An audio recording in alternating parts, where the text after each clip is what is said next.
Hello friends, welcome back to the channel. Today I wanted to talk a little bit about injury rehab because I have a lot of clients who come to me either post-surgery, post-injury, post-physical therapy, and they don't know how to get back into a regular workout routine that's effective but also safe. And so the first thing I always tell people is we want to start with your smaller stabilizer muscles. So for example, if it's in your knee, you want to start with those little muscles above and below your kneecap and then on the sides.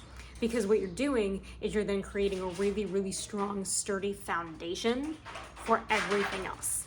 So you want to start with those smaller stabilizer muscles. From there, you want to work on the muscle groups surrounding where the surgery was. So again, we're not, if we're talking about the knee, we're not working the knee. We're working the smaller stabilizer muscles and then the bigger muscle groups around it. So that would be like your quads, your hamstrings, and your calves. Because if those other muscles around it are really, really strong, that's gonna help that knee recover better. At the same time, the only thing that I'm gonna be working on with that particular area is mobility, flexibility, and range of movement. Now, a lot of this you do in physical therapy, but what you don't get there that you also get from a personal trainer like myself is you get the strength building aspect as well. They're trained to give you back your range of movement and mobility, which is great, but we can't forget about rebuilding that strength, because if you don't rebuild that strength, then you're toast, right?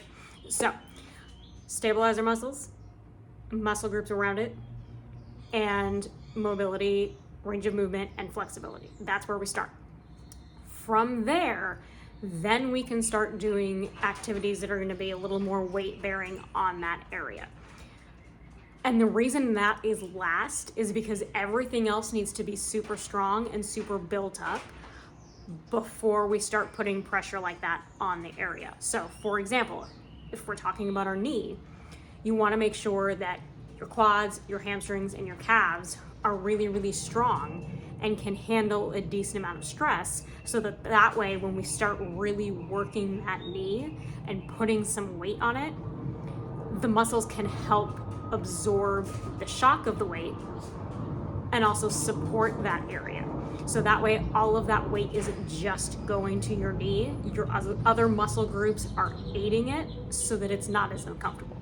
So if you are coming back from an injury or surgery or whatever it is, please make sure that you start with those smaller stabilizer muscles, give yourself a good foundation, and then build up from there, because I promise you that is going to make all of the difference in setting you up for success for the long term. I hope that this was helpful. If you have any questions, please feel free to drop them in the comments, and I will talk to you in the next one. Bye guys.